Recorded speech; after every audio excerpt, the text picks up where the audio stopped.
Hello, you're listening to Hibs Talk. I'm your host as always, Gavin. Joining me today is Steven. Hello. And Murray. Hello. And Craig. How you doing, guys? All good, mate. Good stuff. All good. Right, we're going to get started with the Dundee game in a second. But since Steven's starting Ramon, we'll quickly touch on some lighter notes. Hibs ladies won again today, 4-2. So that's it now on 50 points, joint top with Glasgow City. So, I mean, it's been looking like this all season. It looks like it could come down to goal difference. You're more interested in playing with a Batman toy at the moment, Steven. Funny. Do you think Hibs ladies can do it, or do you think it's going to be tough for Glasgow City? I think it's going to be tough. I mean, to be fair, they've kept up with them all season. Yeah. I think there's still an expectation for Glasgow City to pick up the trophy at the end of the season, but we've done the double now, so I mean, there's no reason why we can't win the league, but I think it will go right down to goal difference at the end of the season. Glasgow City have got an interest at the moment, unfortunately, but we'll see how the rest of the season unplays. Next thing, I mean, we'll have to mention that John McGinn goal yesterday. Craig, what was your thoughts on that? Oh, unbelievable takers. There was it's genuine. I don't think I'm over egging it by saying it's probably one of the best goals that I've ever seen. Yeah, like the way that he just waits for it to drop and manages to angle his body, and it's an incredible hit. And do you know what? It makes it look even better that it leathers off the bar before it goes in. Uh-huh. That's what gives it that extra bit of, that extra bit of sort of style. But no, I'd go up there saying that's the best volley I've seen. That's up there with Zidane's at Handon. I know, and it was absolutely unreal. I love the Hibs Twitter comment saying it's better than Zidane's, which obviously with that Hamden thing ties in. And what was really even better was Aston Villa tweeting the goal gif and putting his FIFA 19 face over his actual face. That was brilliant. An absolute belter. That was amazing. Murray, I know you're a big FIFA fan. What was your thoughts on the John McGinn face? That was amazing. I was sitting because I hadn't actually seen the goal. I was sitting here watching it on July Soccer Saturday, as I always do. And the next thing you know, the goal's obviously scored, and my phone absolutely exploded. I thought, what the hell's going on here? Had a look, and it's all these different angles. But when I seen the one for FIFA, that I was on the deck. I was on the deck laughing. It was absolutely amazing. But I'm absolutely gutted for him because he scores that amazing goal, and he still ends up on the losing team. I think it's like one win in the last 8 games Aston Villa have had. It's not something like that. Aye. I think I've seen that on Twitter. Who's going to last longer in a job, Neil McCann or Steve Bruce? So it'd be a bit of a shame for John McGinn to go down, be signed by a manager, and that manager leave so soon. But I still want Neil Warnock to be sacked first, because then he'll win the race for Cardiff will win the race for Sam Allardyce to keep them up. It's going to take a lot more than Sam Allardyce to keep that Cardiff team up. Anyway, on another note, quickly with former Hibbies, Liam Henderson scored the opening goal in a winner in a win yesterday, and Grant Holt won a Royal Rumble. Absolutely brilliant. I mean, the clothesline is brilliant, and then the way he holds onto the rope, and I mean, he needs a bit of help to get himself up. Stephen, what was your thoughts on his drop kick? I've never seen him jump that high in my life. I'm still waiting on the Incredible Hulk celebration, mind you. I seen somebody the forward roll with the dab and the Hulk. That we missed that. We can get that WrestleMania 35 versus Taker. Oh, God. I can't take credit for that. That was somebody on Twitter. But yeah. Aye. So anyway, let's get cracking on with the Dundee game. So Stephen, you wanted to start with a quick moan about the ticket and pricing. Nothing new there. I think that's what I'm on the podcast for. You're the moaner, yeah. Designated moaner. Pish. Actually ridiculous that any club like Dundee 26 quid. You came what was worse than that though? It was the fact that it was 19 quid for concessions yesterday. Was it? Like, how can you justify that? That's crazy. £19 for concessions. and £26 for an adult. And then what was it you were saying, Craig? You says that you were checking the prices. So it's £25 each for the train and 28. like, £28 for the train. I mean, that's ridiculous. Like, I mean, fair enough, I still went. But how much was it going to be in total, Craig? If you for me and the Bairn, for us to have went, I'd have been about £70 before I'd even left the house. wow, that's Which, nuts. Ken, when you've got That's an 8-year-old that needs to be entertained and all that during the day, going up there, you're almost talking about 80, 90 quid. And it's, do you know what I mean? I could. There's no way that I could have justified that, especially with the new FIFA coming out next week. I could justify the £2.50 for the macaroni pie though. That was class. Was that banging? Especially since Greg's have stopped them now. I found out. Yeah. Dave told me yesterday. Do you know that this happened like 4 years ago? Or something? I was actually sitting in the queue, and Dave was like, "I'm getting a macaroni pie because Greg's have stopped them." I was like, "What?" There's a big campaign and everything for them to keep them. They're like, we can't justify it. There's Although Iceland have started the sausage and bean melts. Like, very nice. So. Every cloud and all that. Every cloud. Right, but let's hopefully start talking about the Hibs game now. Murray, did we overplay and squander decent chances? I think we in the first half, anyway. I think we did. I think, I managed to get a wee stream of the game yesterday, and for the bits that I've seen, it was always like we're just looking for that extra pass. And I mean, Dundee, credit to them, they started quick yesterday. They were right out the blocks, which is what I was expecting. I think Bogdan made a save within the first 5-10 minutes or whatever it was, but it was incredibly frustrating sitting watching it on my phone yesterday, and it was just, it was always just seemed to be that we were just always looking for that extra pass all the time. And rather than, there was times where we were getting at the edge of the box, and rather than digging into a bit of space and just swinging the foot out, we were looking for that worldy pass, and it was incredibly frustrating. So, but I'm glad when it came out in the second half, we managed to actually sort that out. Because I was listening to Dave yesterday, obviously, in the chat, the group chat that we've got going on. He just said, we just need one good passing move, and we'll be set. And that's how it panned out. I think that towards the end of the first half, beginning of the second, we did manage to get the ball down, start playing it, and we were really quite not direct, but we're quite clinical, and that showed with the first goal. How clinical we were. Do you know what I mean? Aye. And we'll come back to the first goal in a second. Craig, David Gray getting taken off at half time and replaced by Stephen Whittaker. There's rumours of a slight knock. Do you think that's the right move with David Gray's injury record? I think so.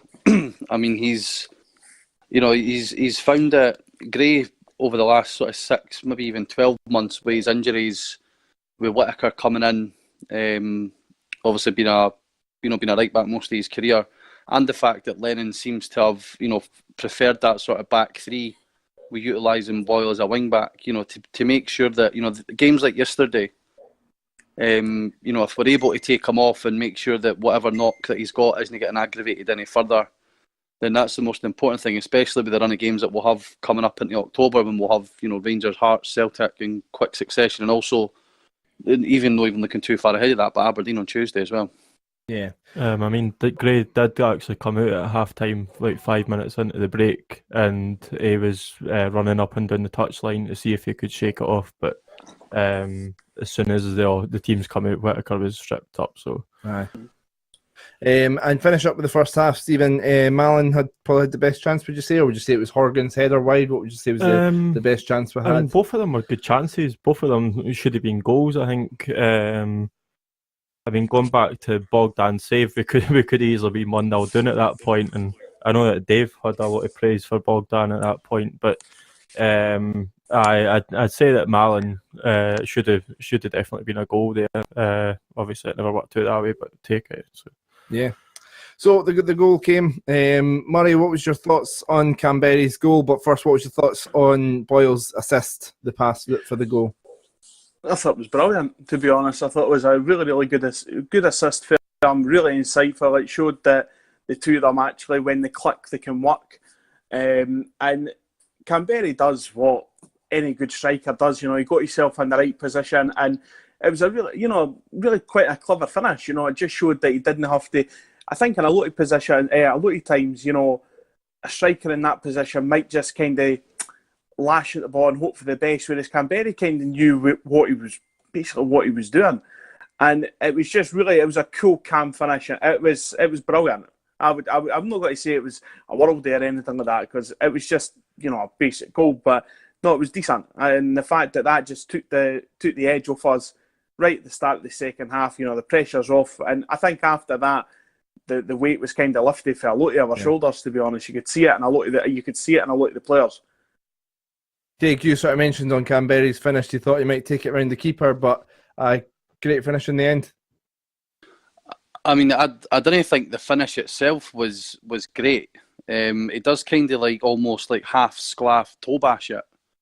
But I mean, the pass with Boyle, the Canberra's really good at sort of finding that space on the sort of, the shoulder of the last defender.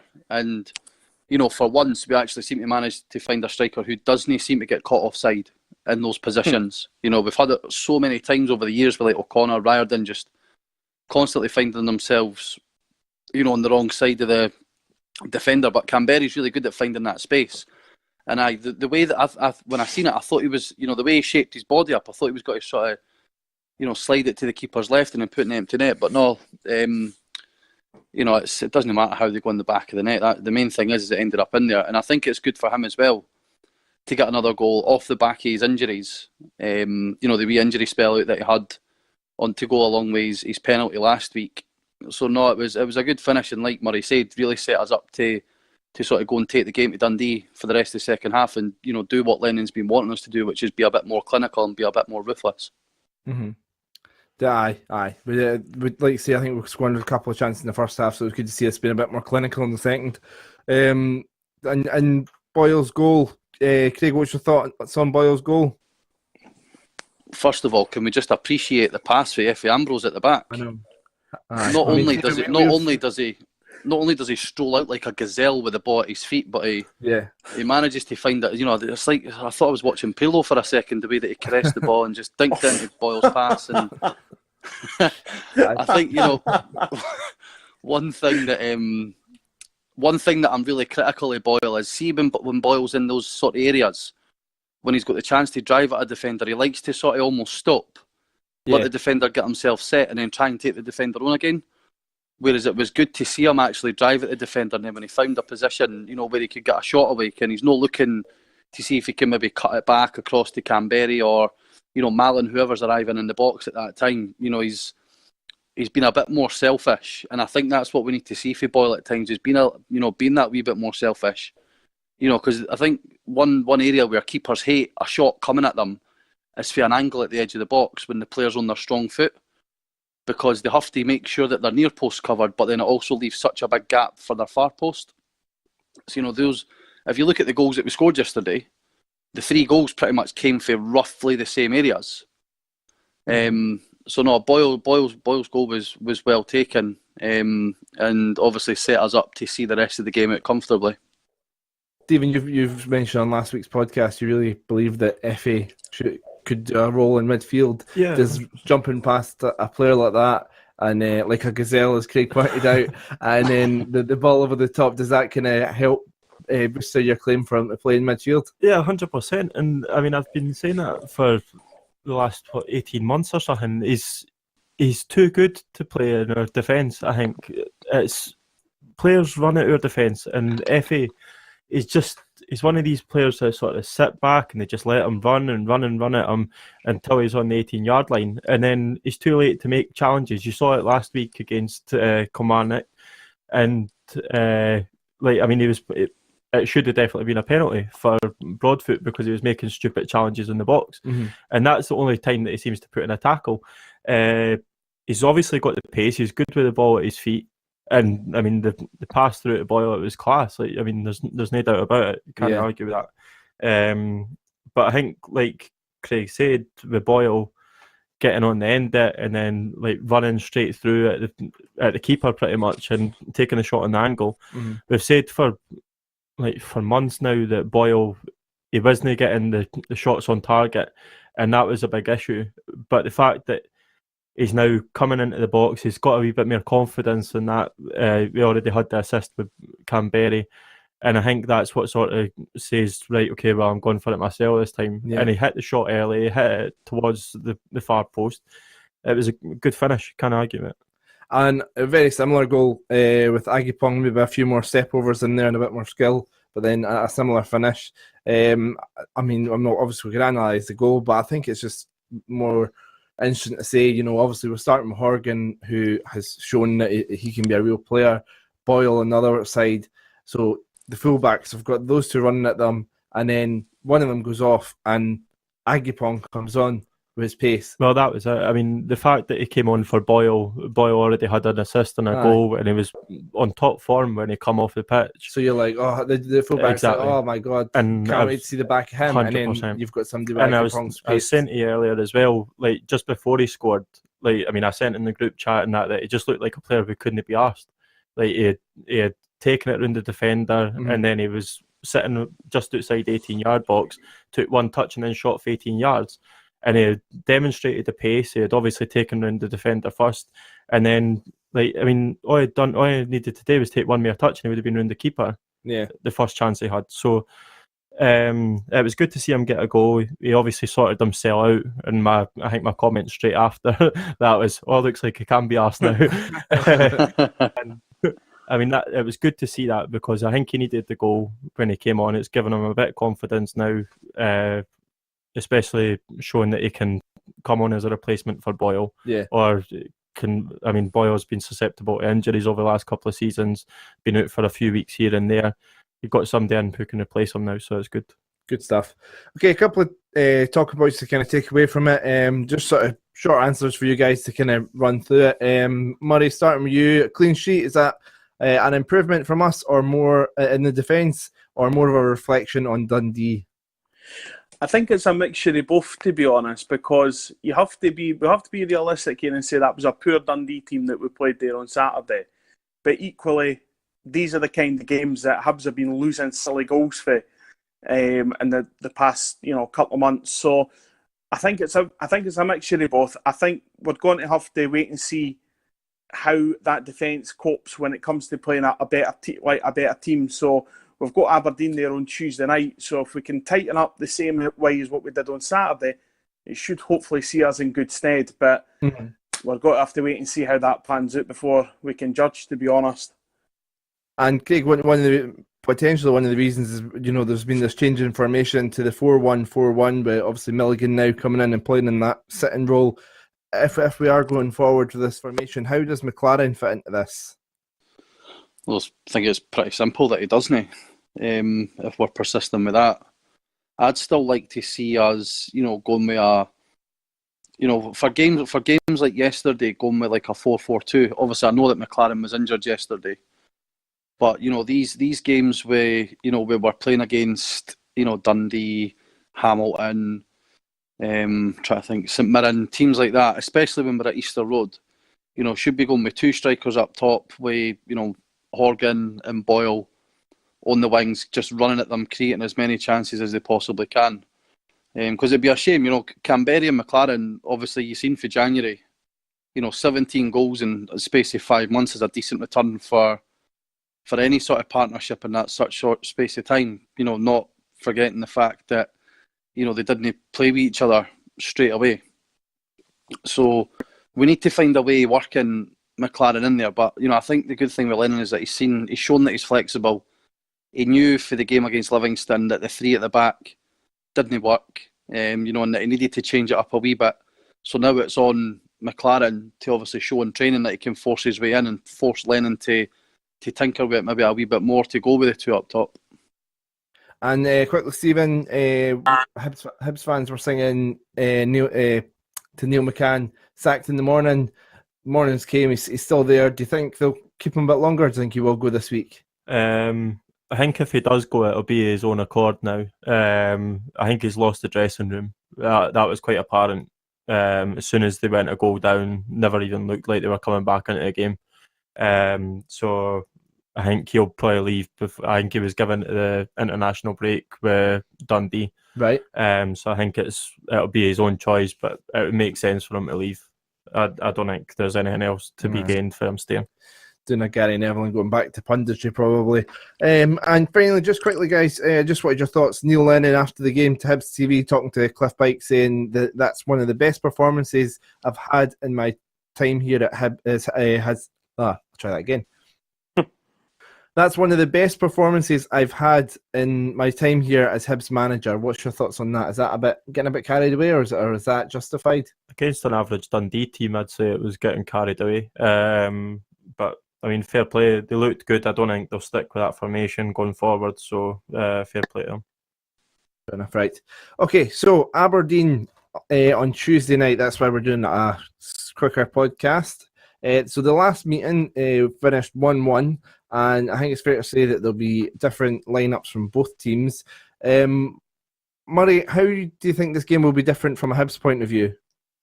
Well, it's good to be different because Aberdeen are quite happy to sit in front of us and allow Hibs to try and break them down, which as we saw in the last 2 times they've been to Easter Road. It's been, I mean, we've done it, but it's been a hard thing to do.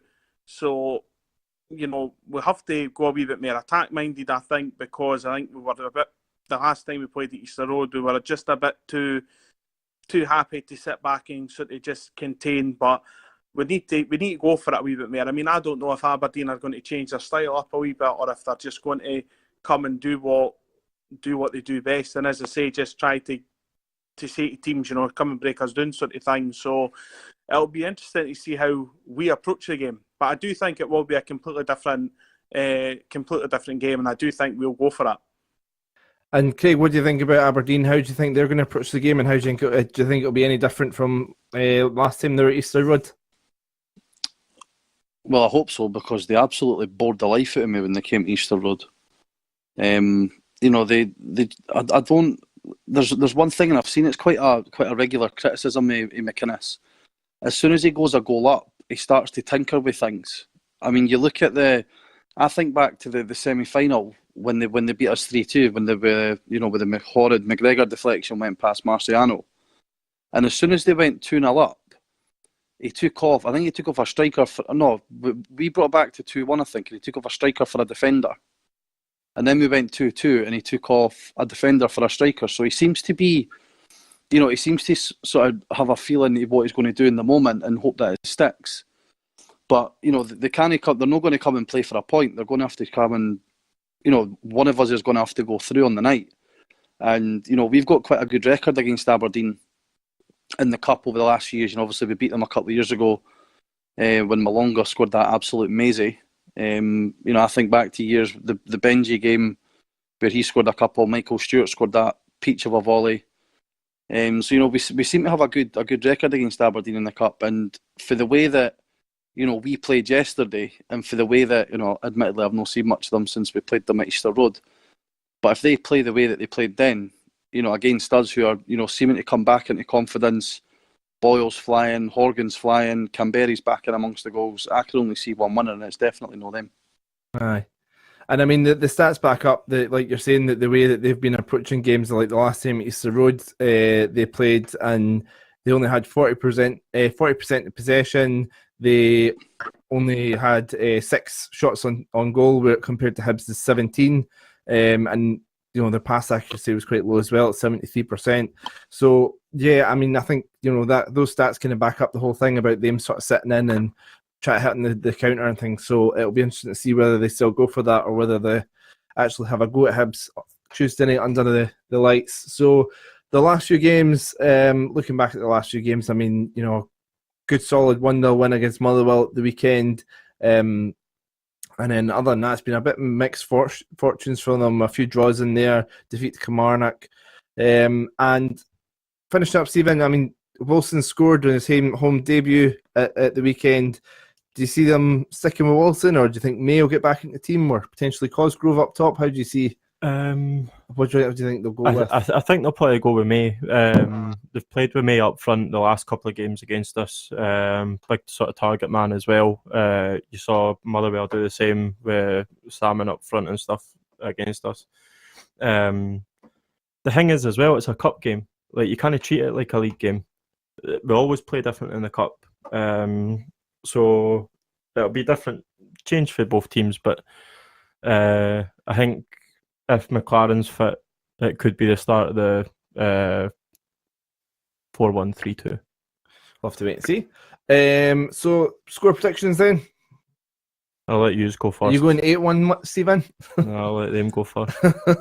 Craig, what's your score predictions for Tuesday night? I'll go 2-0 Hibs. Stephen? Or Murray?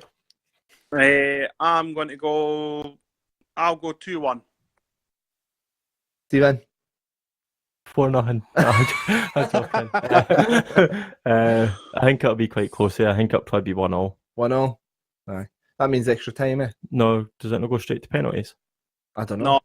No, It goes extra I'm time. thinking of the Carabao Cup. No, forget it. I'll probably be 1-0. I'll probably winning penalties at the end of the game. Oh, exciting Tuesday night ahead then, if that's the case. Buzzing. Nerve-wracking. Okay, so bit of a debate. I mean, we kind of gauged everyone's opinions, and I think it's fair to say there's a difference in opinions in this, so this will be an interesting conversation. Martin Boyle has been in conversations with Australia, potentially getting a call-up in the near future for the Australia squad, which is obviously great for him and international football. And Stephen, you were the one that raised this idea to me for a conversation, so I'll let you go first. Do you feel that Scotland are missing out? I'm actually raging about this because it's the same thing. Didn't bother editing it, Gav. It's the same thing every single time now. We saw it with Arfield, and now we're seeing it with Boyle. That's two wingers that we could have potentially had like going forward, and especially with Boyle being still quite young compared to Phillips and Snodgrass, like our other right winger options. Burke, Forrest. No, Ollie Burke's a left winger. I explained this to you, and Forrest's been playing through the middle at Celtic. So going forward, even Forrest's getting old. He's 28, 29 now. Compared to Boyle, he's fucking ancient, right? The thing is, like, Scotland, I mean, we should do what Hearts done. Craig Levein come out and says, "Oh, by the way, John Souttar's eligible for Australia." But John Souttar's eligible for good enough for Scotland, whereas Martin Boyle's not. You're saying that Martin Boyle's not good enough for Scotland? No, he's not. Right, well, Scotland are pish anyway. He's not got the product for the final third. Scotland are pish anyway. I agree with you, Gav. I agree with What's you. your thoughts on it? Here we go. I just don't think he's shown enough consistency to be able to step up to that sort of level.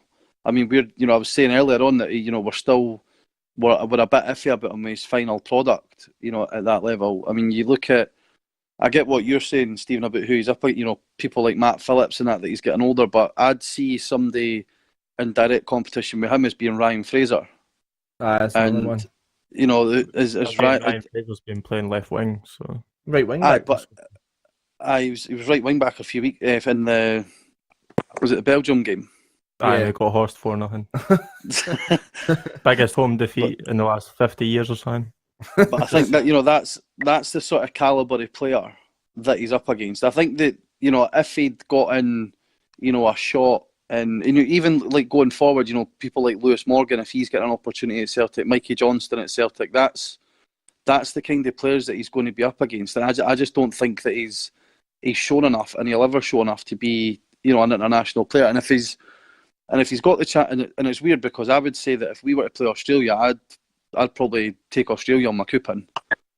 But if he's got the chance to go to an environment like that and play alongside he's obviously able to have Milligan and McLaren, but players like Rogic, that wee boy that Celtic have signed as well. They've got a host of, they've played in 4 consecutive World Cups, so they're no mugs. I know they go through obviously the qualifying route for them is probably a wee bit easier, but they're still at a level where I would expect, Boyle, even if he just goes to the training camps just to see what it's like, and pick up a few things. I think if he hadn't been injured at the end of last season, like Lennon said, he would have been like Stevenson and McGeoch, where he got called up. But I think they were called up purely because there wasn't really much else available. That's the only option. That's the only way that I could see Boyle getting a call up for Scotland. As much as I'd love to see it, he's just not good enough. Murray, looking at Stevenson, obviously there's a talented Hibs player who, testimonial and, over, 400 games now and counting, and he has only managed to get the two, or it's just the one appearance because he went home. Just the one. He didn't play against Peru. So just the one appearance for Scotland. Murray, do you feel that if Boyle had, waited for Scotland, which, he might still do, makes you have a change of heart, do you think that's the similar? He could go down, or do you agree with Steven that he could actually offer something and get quite a few games for Scotland? I think he's good enough. I do think he's good enough to play at an international level. Because I think he's been the most improved player at Hibs for either the last 2 years. I thought last season, it's true enough what the boys are saying there. I think if he hadn't got injured when he did, he would have been with Stevenson and McGeoch and McGinn, but I can't shake this kind of feeling that again Scotland are kind of missing out. And I do agree with what Steven said there. If Neil Lennon had done what Craig Levein had done and just sat and bitched about it for however long, then he would have got a call up anyway, because that's what's happened with John Souttar. I couldn't disagree more. I think Souttar's I know it's a sacrilege, the host of Hibs Talk saying this, but I think Souttar is a great player, and he's been called up because Berra's been injured and he's stepped up. So where was John Souttar for the Peru and Mexico games? Where was he for the Belgium game? Berra wasn't injured then, and he hadn't stepped up. I'm sure Souttar was injured at the end of last season, I think. Aye. I think if we're talking about centre halves, I'd be more inclined as to say how Paul Hanlon's no. I know he got a call up for the Holland game. He never played though. That's what I'm saying. That how has he not been, maybe a focus of the conversation? Exactly. I couldn't agree with you more. I agree with Gav. I think Souttar is good enough for international football. I don't think he'll be at Hearts for much longer either. I think he'll go down south at some point, because I think he's good. I didn't really want to talk about it too much because he plays for them, but he's good on the ball. He's a good defender. He reads the game well. Yeah, and he's somebody that is used to. Couldn't read the game that well if Simon Murray nutmegged him and then put the ball in the top net. But that's when they played them at Easter Road. You're picking out one moment though, Murray. You could say that about any football player at any level, that at some point they've been mugged off. Yeah. But no, I'd go along. I would say that Souttar is deserving of a chance at that level, and maybe Stephen and Murray are right. Maybe if Lennon had just been, maybe just saying stuff a bit more that the Australia manager's over, having a look at Milligan McLaren. Ken Boyle's eligible for them. Ken, what's the script here? But I think McLeish's got too many. I think McLeish's got too many options in the wide areas. I don't disagree with what you're saying, but I think if John Souttar's good enough to play at international level, I think Martin Boyle is as well. And the same disagree with that completely. They're two. You're comparing apples and oranges by saying if Souttar's good enough, Boyle's good enough, because Souttar can't do what Boyle does, and Boyle can't do what Souttar does. That's not a fair comparison. They're different players, but at the same time, I think in terms of just ability, I do think that they're both good enough to play on an international level. If you look at the left wingers that we've got, as has been said, that likes Matt Phillips. Why Matt Phillips is an international football player is beyond me, because I think the guy's absolutely rotten. So if I had the choice between having Matt Phillips and Martin Boyle on my team, I'm picking Martin Boyle every day of the week. See, I think the main point of this conversation though is that both of them are actually good enough to be at international level. The thing is that Boyle's being scouted now by Australia, who have played at 4 consecutive World Cups, right? And Scotland haven't been at an international tournament for 22 years. So you look at it in that perspective, how come he's good enough for Australia, who are qualifying and actually got a 1-1 draw against France at the World Cup, who won it, right? How are you putting that into perspective that he's good enough for Australia and not good enough for Scotland, especially a team who are playing one up front in Scotland, and we need wingers? Why not put him in the setup with another two right wingers. My own opinion is I don't think his final product's good enough. I mean, looking at his, I think it is a lot. But his assist rate's high. A lot of people have commented on his assists going up and his crossing accuracy getting better than it first was when he came to Hibs. I mean, look at the stat pool. It's got the stats here. I think it's up to 41.3% is cross accuracy now. But you look at his shots on target. 19.9%. That's really low for somebody that plays a lot of the time in the final third. Right, you compare that to Griffith's scoring stats with good crosses. Put Griffith's a striker. Well, no, but he's got to be assisting him. Put Griffiths or Naismith as shots on target with Martin Boyle's crossing accuracy. And then you've got somebody who's actually got to set up chances for Scotland because 41.3% is a lot to bang on about. Griffiths and Naismith are going to finish balls, but they're not getting the service. That's how Scotland aren't qualifying for anything. That's how they're not scoring goals. And that's what my point is.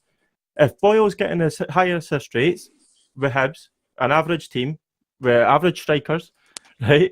Put that in a perspective with a striker like Griffiths, who's banging in goals, or capable of banging in goals with good service.